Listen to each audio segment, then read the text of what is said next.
जेव्हा मी नागेवाडीच्या पुढे येत होतो त्यावेळेस सोबत असलेल्या जयश्रींनी ऍडव्होकेट जयश्री पाटलांनी माझ्या छोट्या मुलीला 5 वर्षाच्या ज्या आपल्या मेंढ्या घेऊन माझा धनगर भाऊ पुढे आपली कुटुंब घेऊन चालत होता तेव्हा माझ्या मुलीला आता तिने दाखवलं सी द शिप्स आणि ती महिला आणि ती कुटुंब चाललेलं आहे. म्हणजे ही अवस्था आजही या तळपत्या उन्हामध्ये या काळातही माझ्या आदिवासी असल्याचं एका ठिकाणाहून दुसऱ्या ठिकाणी जाण्याचा हा टंक्याची शोध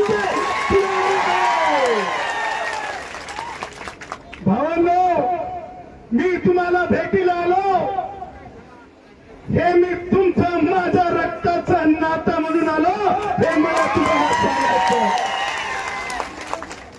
भावांनो, मी इथं कोपराला गुळ लावायला आलो नाही किंवा स्टंटबाजीला आलो नाही. हे माझं आहे आणि माझं आहे.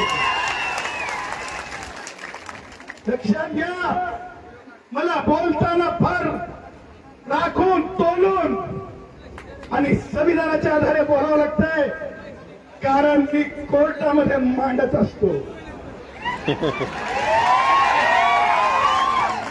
मी हीच त्या वेळेची वाट पाहत होतो की ह्याच वेळेपासून सुरुवात होणार होती आणि हेच आहेत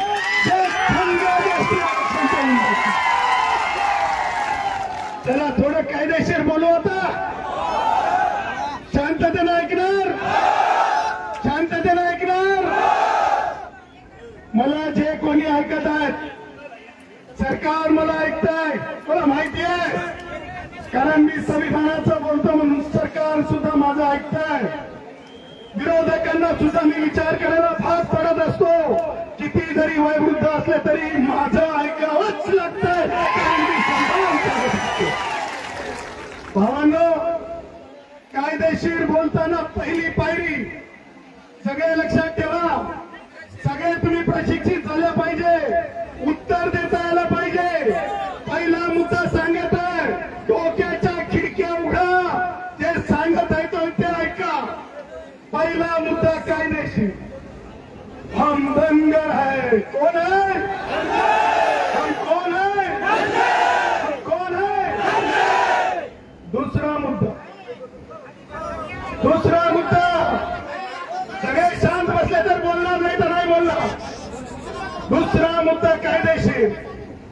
दूसरा कायदेशीर मुद्दा नोंद करा.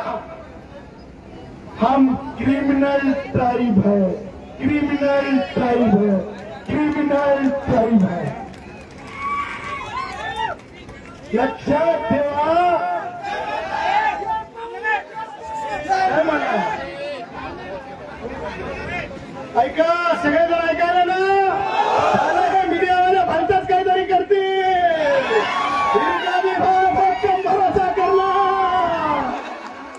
ऐका, क्रिमिनल टाईपचा अर्थ असा असतो इंग्रजांच्या काळामध्ये जे समुदाय जे वर्ग आदिवासी आदिम आहेत त्या वर्गांना इंग्रजी हुकुमतीमध्ये 18व्या शतकामध्ये क्रिमिनल टाईप म्हणलं गेलं आणि ते क्रिमिनल टाईप म्हणजे दुसरे कोई नाही हम धनगर है.